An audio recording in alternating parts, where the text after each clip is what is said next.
Ave Maria, cheia de graça, o Senhor é convosco. Bendita sois vós entre as mulheres, bendito é o fruto do vosso ventre, Jesus.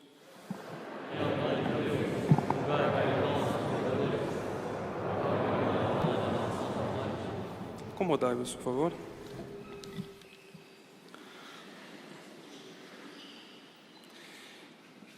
Então, como disse, hoje festejamos essa data muito importante do batismo do Senhor e o último dia do tempo de Natal.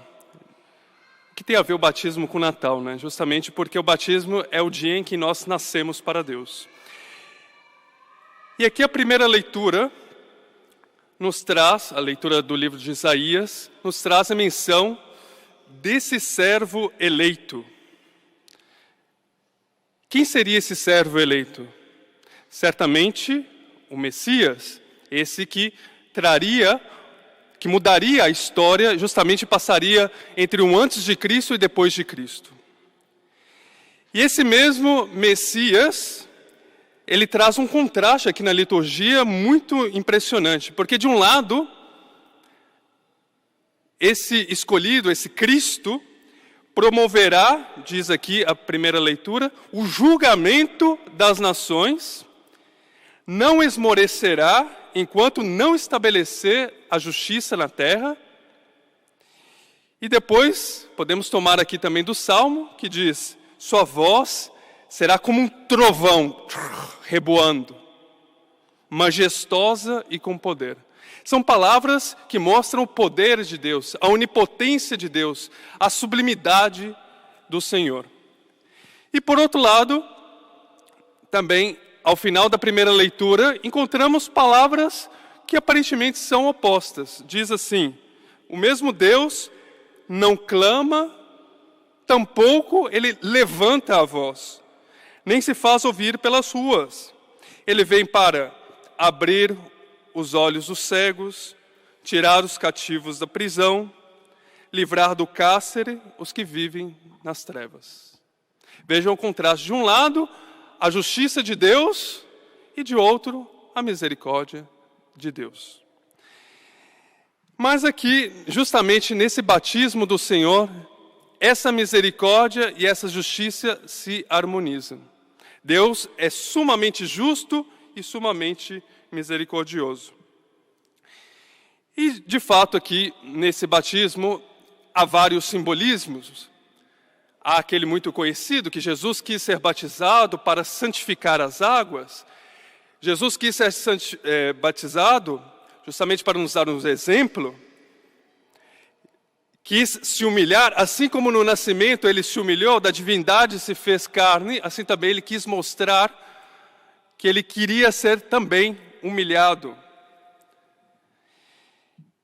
E o batismo do Senhor está muito claro aqui que supera o de João Batista.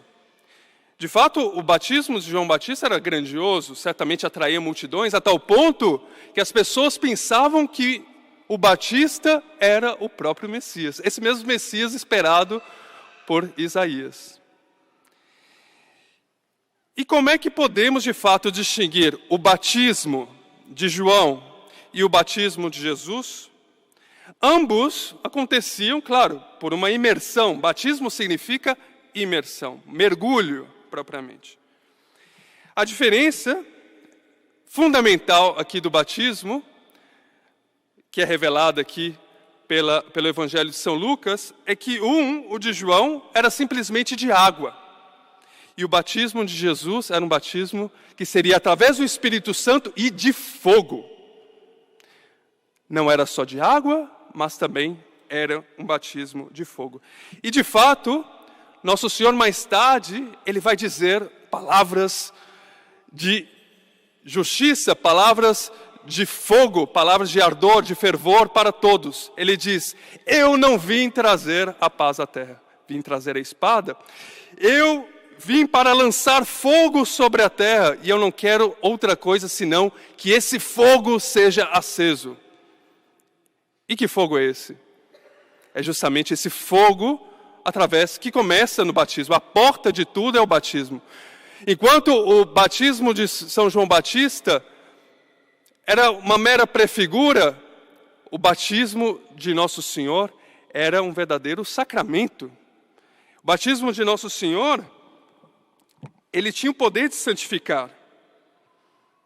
E aqui no caso concreto, o batismo de João, podemos fazer uma comparação. O batismo de João, a causa do batismo, que era a água, trazia alguns efeitos. Mas o batismo de Nosso Senhor, os efeitos eram muito maiores que a causa, que simplesmente uma água que se derramava. Algumas gotas de água já podem trazer tudo o que traz consigo o batismo. E o que traz o batismo? E essa é a pergunta para cada um de nós. Sabemos exatamente o significado do batismo? Todos nós fomos batizados, vamos às cerimônias de batismo, mas será que a gente sabe que por detrás daquelas gotículas de água existe algo sublime? De fato, ali, para mostrar que era de fato um milagre estupendo, através daquele batismo de Nosso Senhor, que os efeitos é maior do que a causa, é quase um paradoxo, de fato, porque justamente da água gera fogo, né? Normalmente a água apaga o fogo, mas essa água do batismo, ela gera o fogo. É um milagre, para mostrar que é um milagre mesmo. O batismo de Nosso Senhor, ele traz o fogo para nós. E que fogo é esse? É o fogo indelével do Espírito Santo. Nós, quando somos batizados, nos tornamos verdadeiramente filhos de Deus. Nós temos o DNA de Deus. É como se a gente tirasse o nosso sangue humano, colocasse um sangue divino. A tal ponto que São Luís, rei de França, em vez de ele assinar Luís, e todos os predicados que ele tinha, era nobre, etc., ele assinava como Louis de Poissy, porque era a cidade onde ele foi batizado. Foi ali que ele se sentia nascido, ali que era marcado como um sinal. E muitos aí a gente escuta, né, que pessoas que querem renunciar ao batismo. É impossível se renunciar ao batismo, porque o batismo tem um sinal indelével. E por isso é importante também, e aqui refletirmos, nós bem sabemos o dia de nosso nascimento. Sabemos saber o dia de nosso batismo? É bom pesquisar, porque é um dia muito importante. E não só isso, o batismo ele traz a inabitação da Santíssima Trindade, nos torna filho de Deus, participamos da natureza divina, traz a graça santificante, nos torna filhos de Deus, irmãos de nosso Jesus Cristo, herdeiros do céu. A tal ponto, é tão grandioso o batismo, que um santo diz, se pudéssemos ver uma alma em graça, depois de ser batizado, daria vontade de ajoelhar, se prosternar e adorar aquela alma. Tanto é assim que um bispo, no interior de Minas, ele costumava fazer o seguinte, depois que a criança era batizada, ele tomava a criança e dava a bênção com a própria criança, porque ali está a graça. E se reunimos toda a criação do universo, comparada à graça, não é nada, porque a graça vale mais do que todo o universo criado. Temos noção do que nós temos? Que é a graça do Espírito Santo? Essa é a graça, esse é o fogo que Jesus veio trazer à terra. É um verdadeiro milagre, né? Temos essa graça. E nesse ponto também, como disse, né, o batismo faz a referência ao nascimento de Nosso Senhor. E o batismo nos convida sempre a renascermos. Assim como Deus se esconde, de fato, na humanidade, através da encarnação, como disse, um universo se esconde naquelas gotas de água. Agora também o fogo, esse fogo do Espírito Santo, esse batismo de fogo, o fogo também simboliza muitas outras coisas que estão por detrás do batismo. Para que serve o fogo, afinal? Bom, antes de tudo, o fogo serve para purificar. É através do fogo que se colocava os metais para serem purificados. O ouro purificado através da fornalha. E assim também nós, pelo batismo, somos purificados. Somos formados na forma de Deus. E pelo contrário, aqueles que se negam desse fogo da forma de Deus, eles terão um outro fogo. Aí é o fogo eterno, o fogo que não se apaga. É o fogo do inferno. Por outro lado, também o fogo, ele serve para iluminar. E o batismo também traz a luz, não por menos que durante o batismo se traz uma vela, que é símbolo dessa luz que nós devemos ser, luz do mundo e sal da terra. E por último, o fogo serve para esquentar e serve para queimar. Esquentar porque de fato esse fogo simboliza o amor, simboliza esse fervor que cada um de nós devemos ter. E aqui podemos já fazer um ato de contrição. Como anda o meu amor a Deus? Como anda esse fogo que recebi no batismo? E depois o fogo, se ele é feito para esquentar, ele é feito para queimar, para dispersar. Porque, como diz São Tomás de Aquino, o mais perfeito não é só conhecer, contemplar a Deus, mas uma vez que a gente contempla, difundir aquilo que contemplamos. Nós somos fogo e não queremos outra coisa que esse fogo se expanda. E se eu, que recebi esse batismo, não transmito para os outros aquilo que eu recebi, essa graça apodrece, se incinera, vira pó na minha alma. Por isso aqui o chamado de todos de fazer apostolado. Se eu recebo uma graça de Deus e fico para mim mesmo, vira pó.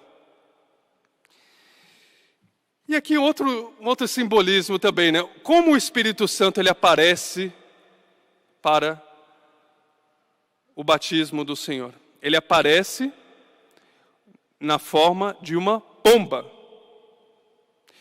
Nós mesmo sabemos que a pomba, sobretudo esse mês de janeiro, vimos a pomba, o símbolo da paz. De fato, a pomba, vemos, Nosso Senhor até disse, sede inocentes como a pomba. A pomba tem esse lado de inocência, certamente. E foi a pomba também que Noé lançou e voltou, ela veio anunciar a paz, veio anunciar que já não havia mais dilúvio, certamente. Mas se a gente toma aquelas primeiras palavras que contemplamos aqui, Deus promoverá o julgamento das nações, sua voz, e ali também, eis aqui, né, diz a voz do Pai, né, eis aqui meu Filho bem amado, no qual coloquei todo o meu bem-querer. Como será que é a voz do Senhor? Normalmente a voz aparece como um trovão mesmo, uma voz como o fragor das águas, como diz uma outra passagem. Agora, de fato, há esse lado da inocência da pomba, há esse lado da paz da pomba. Mas essa pomba certamente, como diz aqui, ela veio numa forma de pomba. O Espírito Santo veio numa forma de pomba. Mas certamente a matéria dessa pomba era fogo. Porque a voz é uma voz forte, uma voz cheia de poder. Então eu gosto de imaginar essa pomba mais como uma simples pomba, assim como a gente vê passando pelas praças, mas uma pomba como uma fênix, assim, uma pomba de fogo, propriamente dito. Porque, de fato, no Pentecostes, como veio o Espírito Santo, veio uma forma de pomba e com línguas de fogo.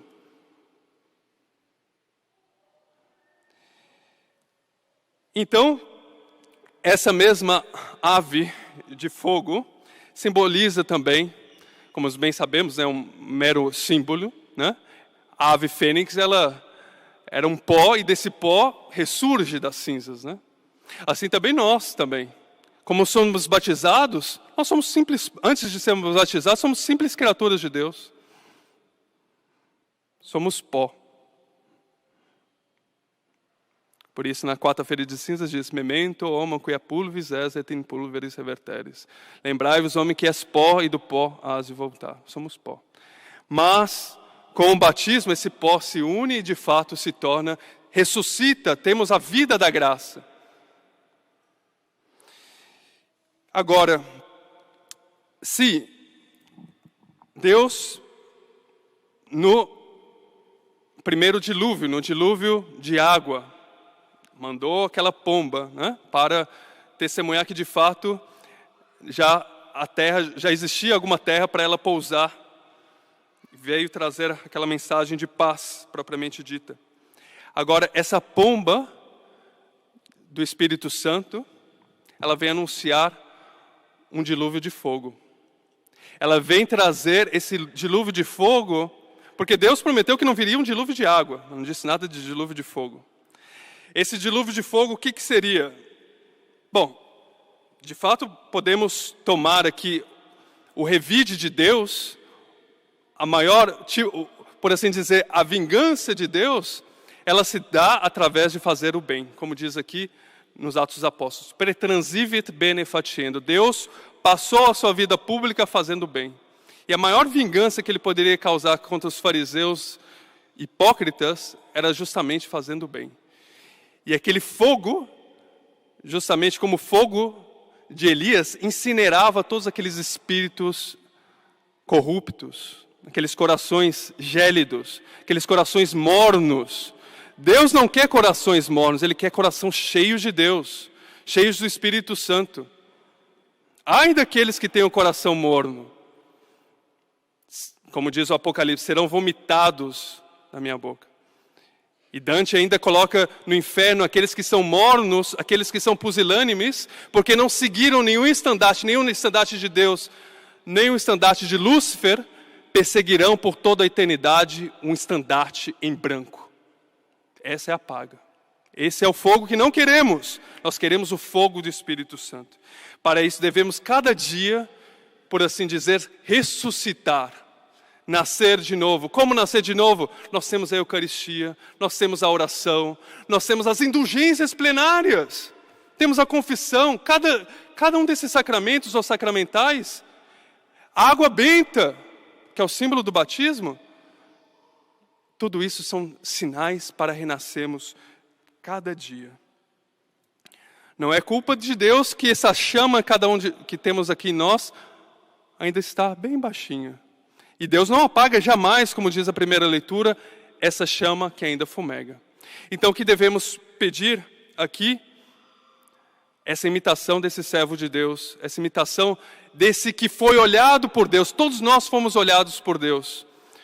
E assim como Deus colocou todo o seu bem-querer, Deus Pai colocou todo o seu bem-querer em Jesus Cristo, nós também devemos pedir que toda a nossa alma seja colocada junto a essa fornalha de amor que é o coração sagrado de Jesus. Para isso, peçamos a intercessão da bem-aventurada Virgem Maria, aquela cujo imaculado coração não foi outra coisa senão uma chama de amor em relação ao seu Filho diletíssimo. Louvado seja nosso Senhor Jesus Cristo.